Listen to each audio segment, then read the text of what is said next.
what do you think is driving the shift towards creative being embedded in more and more performance campaigns? I think it's just making sure we can maximize that impact. For many people, performance is that lower funnel. But as an agency, for us, it's really around trying to maximize the impact at every single level. And we've seen this over the past kind of decade with, the evolution of DCO platforms and being able to test multiple layers of creatives. Ultimately for us is, it's not necessarily just about the scale, it's about the impact. It's that direct business outcome we're trying to drive from that. And as an integrated agency, it is how we bring that combined story to talk about data, media, creative as one.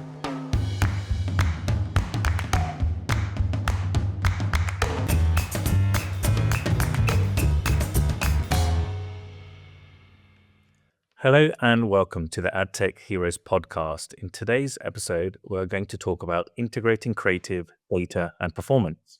I'm delighted to be joined by Tom White, who's the Chief Performance Officer at TNP. Hi, Tom. How's it going? I'm good, thanks. Yeah, good. How are you? Really good also. Thank you very much. Let's get straight into it. Let's start off with your career. Tell me more about it. Yeah, so I started my career in research. So I was actually doing research on kind of sales out for consumer electronics. So looking at a lot of TVs, not necessarily buying a lot of TVs, unfortunately, 3D, day of 3D. But then I kind of evolved into the media world from there. So started off at MEC in a data analytics role, and quite a lot of my background has been either data or technology focused. So I spent a bit of time with MEC, now Wavemaker, obviously, before kind of pivoting over to iProspect, where I've probably spent the bulk of my career, kind of 8 years there between running data teams, moving over to Australia, enjoying the sunshine and the heat of the warmth of the beaches, before kind of transitioning into a kind of a leadership role within our New South Wales business. And then returned home during COVID to get back into the world of data and tech. And then 2 years or so ago, joined TNP, then M6, as Global Head of Performance, and now kind of looking after the broader suite of what we call performance within TNP, within the integrated agency. Amazing. And you mentioned a few different agencies there. Bulk of your time was at iProspect. Do they all use technology in different ways, would you say? Or it's pretty much like a copy and paste agency to agency? Do you know, it's interesting. When I think about the kind of full service kind of TNP, MEC world, obviously MEC was probably 15 years or so ago now, scarily. Obviously technology's evolved in that time. I think, especially with iProspect, they were trying to use data, purely from a digital performance point of view, trying to make sure we're maximizing that connection. Obviously working a lot alongside the kind of brand agencies inside Dentsu. I also spent a year at Brain Labs where, technology became the heart and soul, and especially around Google marketing platform and pieces like that. But I think it's, technology is available to everyone, but it's the story that is created by each agency is unique. And that's what I find is, really exciting about the day in, day out of, agency landscape. And did it differ from Australia to the UK as well? Yeah, that was quite a big shift. I think, whilst Australia is seen as, a really, big important market for many advertisers, obviously the adult population there is not as significant as you'd see with the UK. And actually it's a little bit more of it's a bit slower. It's probably like a year or two behind. So I think when I first got to Australia, I was able to use a lot of the knowledge to kind of move forward quite quickly in terms of where we were evolving our client relationships. But I think, when I came back to the UK, that just meant there was a bit of a catch-up game that needed to happen to be able to get on to where the rest of the world was. Definitely. And what does a typical day look like for you? I guess there is no typical day, unfortunately for me, or fortunately, I guess. Lots of new business at the moment. We're working through lots of different opportunities. There's a lot around how we're evolving our integrated proposition across, both the performance space as well as our creative and media sides. It's a lot at the moment you've probably seen in the news around WPP Open and trying to get under the skin of open intelligence and all the opportunities there. It's really just trying to keep up with our own internal kind of product evolution at the same time as trying to make sure we're bringing the opportunities to clients in the right way to make sure we can do the most we can for them. Definitely. So obviously today we're talking a lot about creative, we're talking a lot about data and performance. But for you, in your for your opinion, what do you think is driving the shift towards creative being embedded in more and more performance campaigns? I think it's just making sure we can maximize that impact. I think, it's quite interesting when we talk about performance, because I think for many people, performance is that lower funnel. But as an agency, for us, performance is everything from brand through to conversion. It's really around trying to maximize the impact at every single level, and not trying to do a piece of awareness activity that's driving an immediate sale. But we all know the inherent outcomes of MMM that creative is such an important and integral part of the output of media, or sorry, just the wider activity. But I think more from a performance point of view, it's being able to learn on the fly and be more dynamic. And we've seen this over the past kind of decade with the evolution of DCO platforms, and being able to test multiple layers of creative, still quite heavy manual work in the background to be able to create those variations. But I think particularly as we're moving forward into a more AI orientated world, it is very much about how we can start to test messaging, test opportunities, test against different audiences, and make sure that we're really maximizing on that opportunity. I mean, ultimately for us, it is, it's not necessarily just about the scale, it's about the impact. It's that direct business outcome we're trying to drive from that.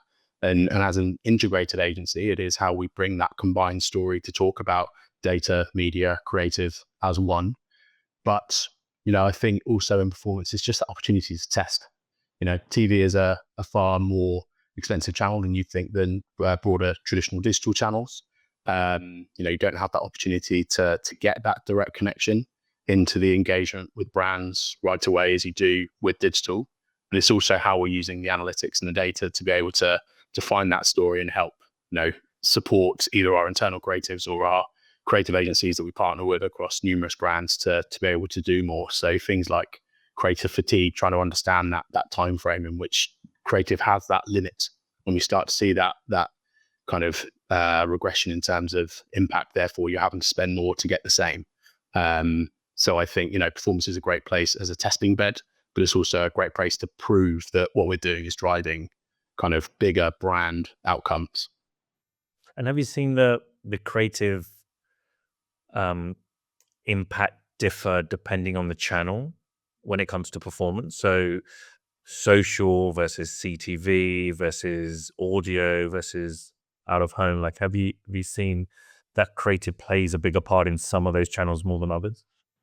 I think there's a lot more research around creative in terms of the likes of social. I think creative has a huge impact on social in particular. I mean, Meta talk quite widely about needing 20 different creatives to deliver 29% improvement in performance. And if you don't get to that point and you have the same impact, the same creative variation 4 times in a row, you lose 60% of the impact. So we know that from a social point of view, that creative has such a big impact. So you've got to hit them in that moment.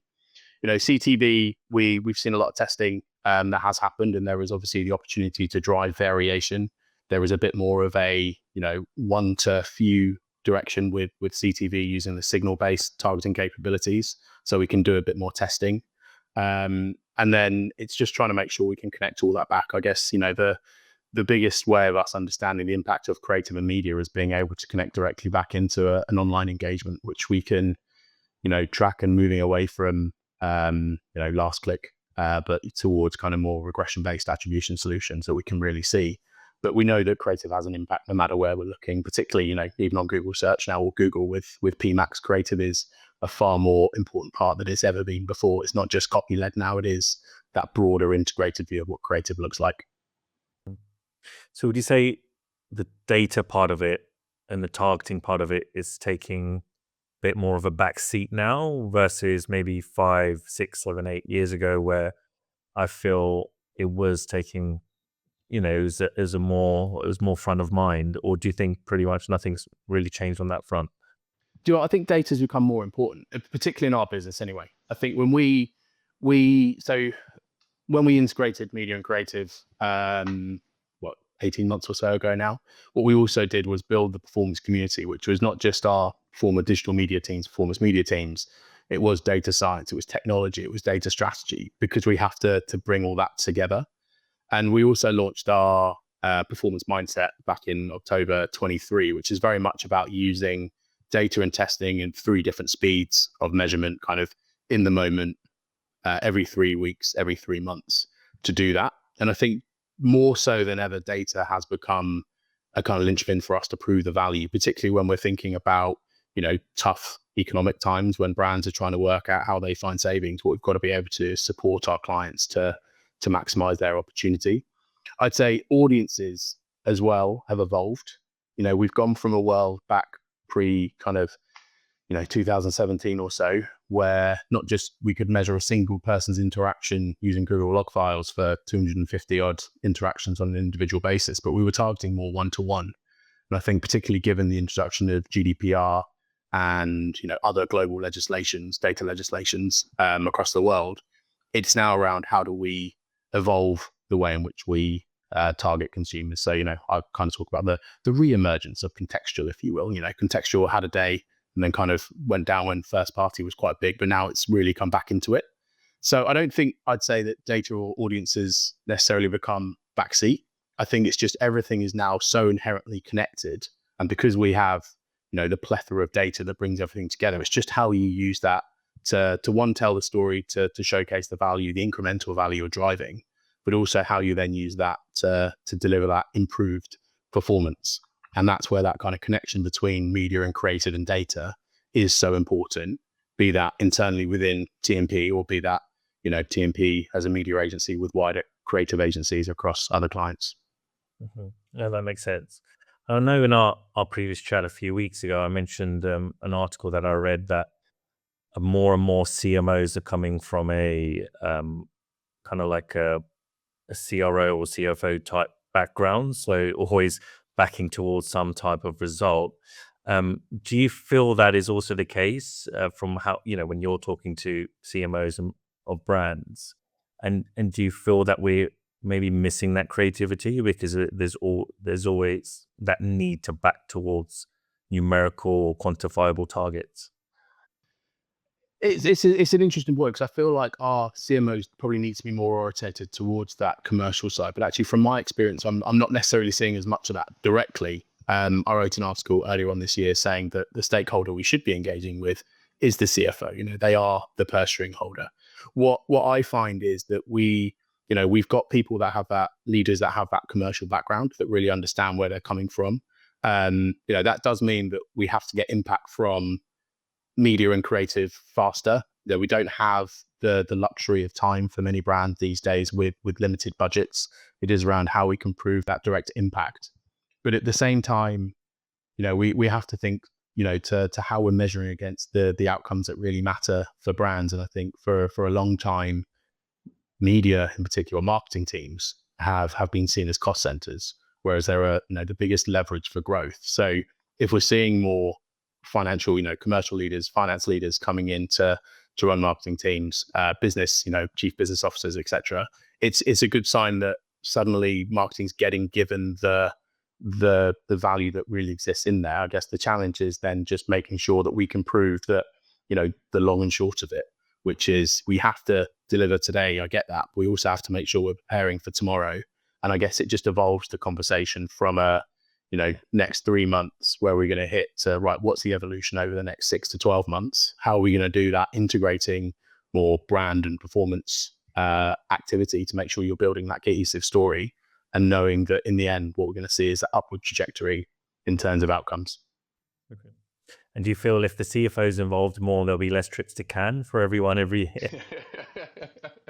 I think, yeah, probably most likely. But I think, the CFOs just want to make sure that they're getting the impact, right? If what we can do is prove to them that we're building bigger incremental value for their business through the activity we're doing, you keep a CFO happy, you can get quite a lot more off the back of it. And just got to make sure you can prove that you're making their life easier and hitting the targets that they've got to hit, right? So in terms of yourself and like how you're structuring your team, what are the benefits of integrating creative media and data under that same roof, would you say?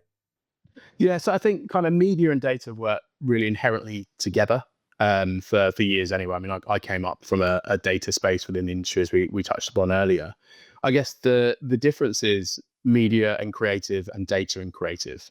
And I think, touching upon the media and the creative side, I think many of us that exist in either the media world or the creative world have only really ever lived in those worlds. And, what our interactions and our experiences and our knowledge about how the other works exists through the relationships we have with third parties. I guess, us coming together as an agency, media and creative with PR in there as well, what we've tried to do is actually instill an understanding of what everyone across the business does. We got the entire UK together earlier on this year to run through our workflow processes, how that works, how everything kind of builds, then go off, build a brief as a set of teams, so that my performance people now understand more what it means to be a production expert, as well as being a copywriter or an art director, and vice versa as well. You've got people who are designing big TV ads who now understand what it's like to plan against that. And, whilst that's really handy internally for us where we do have integrated clients, such as Toyota, inherently most of our clients still aren't, because, the world isn't, I'm rewatching Mad Men at the moment. The world isn't the days of Mad Men where we had media and creative under the same roof. But I think it is kind of that evolution we'll see. And then when we think about the creative and the data side, what's been really interesting is, from a media agency point of view, for all the times I've been within the industry, we are the ones who are responsible for proving that the creative is really working. And that's obviously what we do as part of our partnership.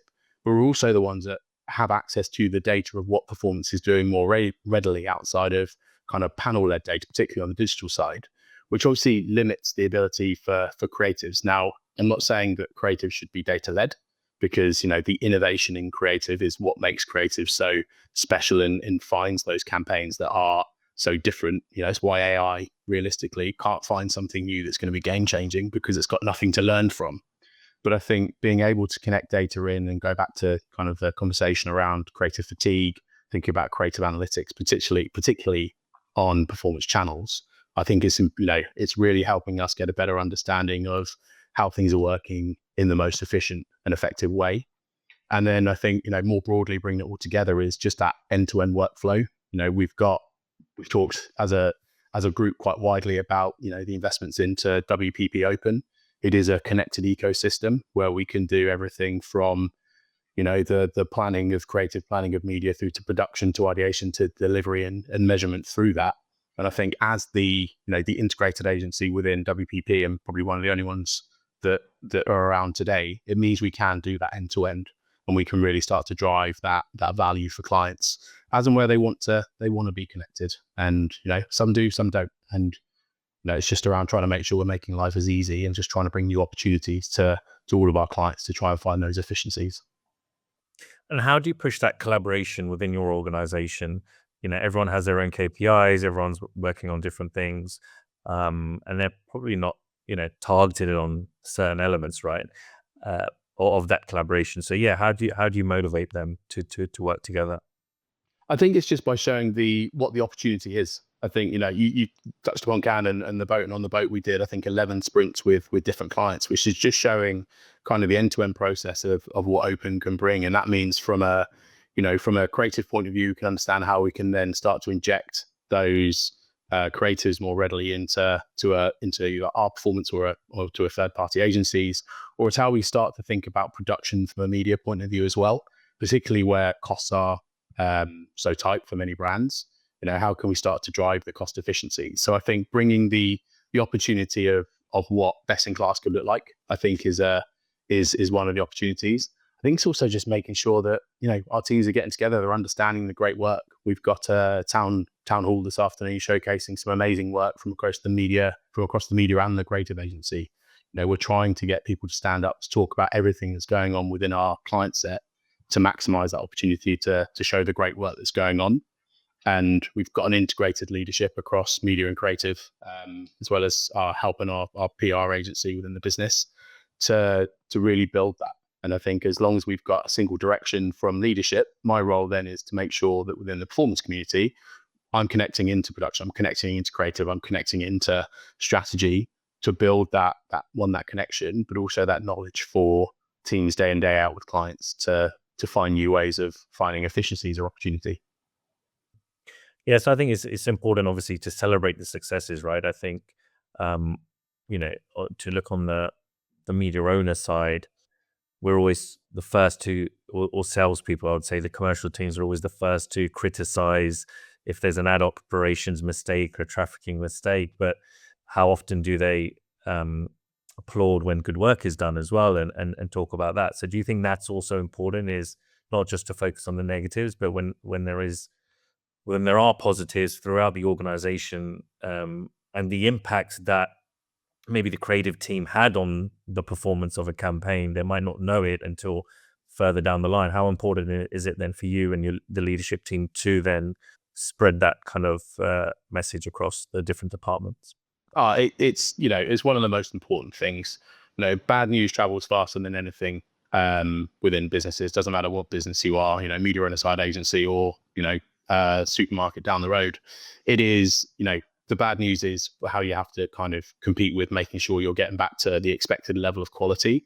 But success is what success breeds that motivation to drive that forward. It's around getting up and having not just the leadership, but actually the individuals be celebrated for the work that they're doing. Be that, a Cannes award they won, be that a Google search award, be that, anything, be that, a great success where we've had great feedback from clients. It's just trying to stand up and say, we're doing a great job. Everyone is building this. Look at the brilliance that we've delivered. And you just see that with, people's engagement and enthusiasm. We know that, as I said, times are a bit tough right now for the industry generally. But just being able to take that step back and recognize the amazing work we're all doing in what is a, very fast evolving at pace industry. It's not something, I feel like we've gone forward probably, 2 or 3 times in terms of speed since I've joined. And whilst, I thrive on that, I think, it's very quick to bring you down if something's happening. So you've got to be able to bring everyone back up and just be able to celebrate that success. And that, that helps breed that collaboration at the same time, and starts to get people asking the questions of, great, well, how did you do this? What does that mean for me? What can I do with my client around that? Or just, I really want to know personally how you did this. Like, what's the secret sauce? Like, what can I get from you from this? Definitely. In terms of the way campaigns are planned and optimized, like what role does signal-based strategies, or even the use of AI, what role does that play when it comes to campaigns? I mean, talking about, speeding up the way of working, obviously AI has done a brilliant job of making everything feel like it should be 10 times faster, or enabling things to be 10 times faster. We've evolved as an industry from kind of ID-based targeting. Obviously, we're now going through, or we went through around the introduction of GDPR, a lot around consent and making sure that people are opting in to being able to market to. And, with the focus towards cookieless that was kind of on and off for a couple of years, or probably 4 or 5 years, it's meant that we've had to evolve into more of a signal-based way of working.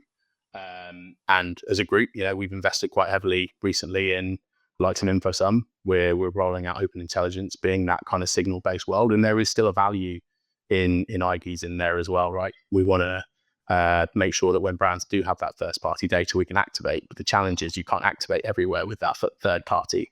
So what we've really got to think about then is, how do we utilize the wider information that exists within a business? For some businesses, 85% of the value of their first party data isn't linked to an ID.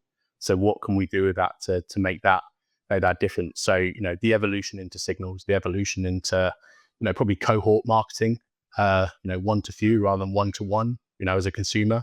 I think I quite appreciated the lack of, one-to-one direct marketing with me. It's also meant I've had to explain a lot less what I have to do day in, day out when, my family aren't getting served a product they saw directly 2 days ago on a retail store.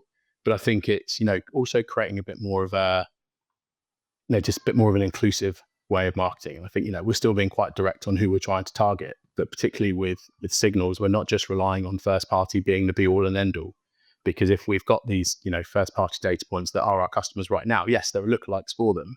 But then what we're doing is kind of excluding the wider marketplace in that way. And what we've got to be able to do is make sure we're trying to grow our clients' businesses. And that might mean diversification into new audiences that weren't necessarily the ones that we would have thought about on an ID basis. So how can we use signals? How can we use geo, which is something we've pinned a lot on recently. And then obviously with the acquisition of InfoSum, there is that first party integration, but also those, billions of connection points in the back end for us to drive insights to build and deliver more inclusive kind of all audience data sets versus just focusing on those single ones. So I think the key term there is evolution, right? You move with the times, you move with the different regulations and trends that are put our way. Do you see anything coming up that's going to really change anything there, or do you think it's pretty much more of the same? More first party data, more contextual, more walled gardens, dictating a lot of things in the market. Well, yeah, I'd like to get your view on that. Yeah, I mean, it's it's not new, but it's AI. I've talked a lot internally about AI has been this new topic for 2 or 3 years.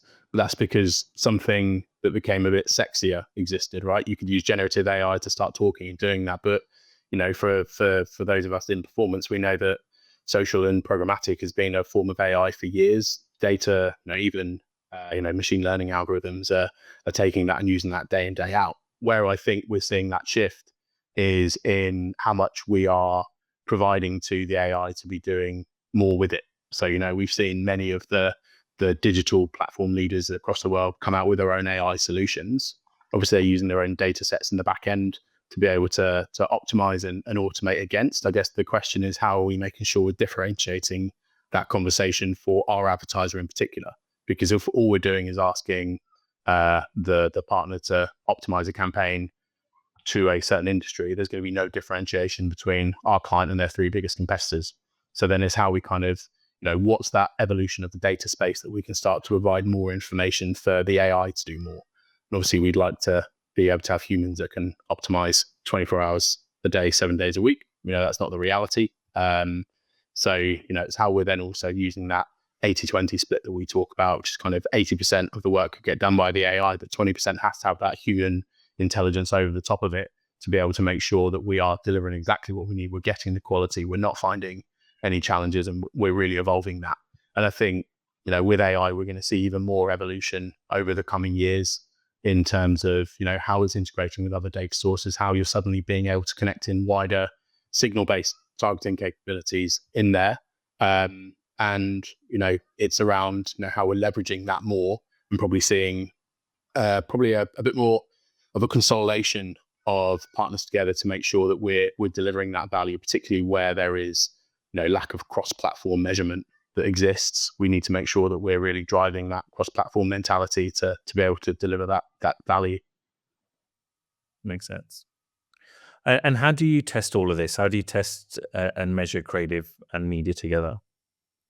Yeah, so I kind of touched on a little bit earlier with our performance mindset, but it is very much about an ongoing test and learn roadmap. So within our performance mindset, we've got our 3-3-3 framework, which is around measuring in kind of 3 seconds, 3 weeks, 3 months.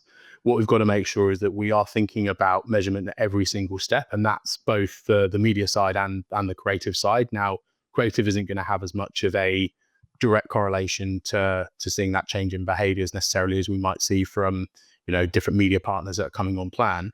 But particularly from an experimentation point of view, whether it's using, platform A/B tests, whether it's using more advanced geo models, we've got a data science team that are building out, custom geo models regularly for us to test either audiences or creative. It's just making sure that we have that that's the basis of what we're thinking about. MMM is still important. MMM is still where we see a lot of our advertisers focusing on, right, how are we going to be using the LLM to drive our growth? The challenge from a performance point of view is, LLMs aren't in the detail enough for us to be able to make sure we're delivering that day in, day out value and understanding the evolution. Looking back 3 years ago, the digital ecosystem was a lot different to where we are today. So we've got to use that ongoing test and learn mentality with a way of ensuring we're not finding overlaps in tests to make sure we're driving that understanding of what is working now. Is this £15,000 in this partner working? Yes or no? No, it's not. Great. Fail fast. Let's move on. Let's find somewhere it is working. And it works just as much for creative. It's a lot of effort to go through to create and develop, especially above the line creative from a digital point of view. we can, we're seeing the efficiencies with the likes of some of the AI capabilities. So we can start to do a bit more testing. Obviously, we've got to get through to the, delivering on the rigor of what the brand wants to do. But we've got that opportunity with, efficiencies in production capabilities to be a bit more nimble in what we are delivering, and just be able to work on the fly. So how we can, if we're seeing an evolution in an emerging trend for a client, how do we quickly pivot the creative using digital and AI to be able to, production and AI to be able to find that new story and be able to then test on that immediately to see what we're seeing from an incremental uplift point of view. And do you see brands giving you that flexibility, or does it literally depend on the brand? It's very dependent on the brand. I think there's a risk tolerance when it comes to kind of utilization of technology and not having necessarily the full control. Obviously, everything in the back end is making sure that we have approvals every step of the way, making sure we're holding those audit trails. We're not going out with anything that the client is not happy with us to do. We've got some clients that, are pushing us to do more with less faster.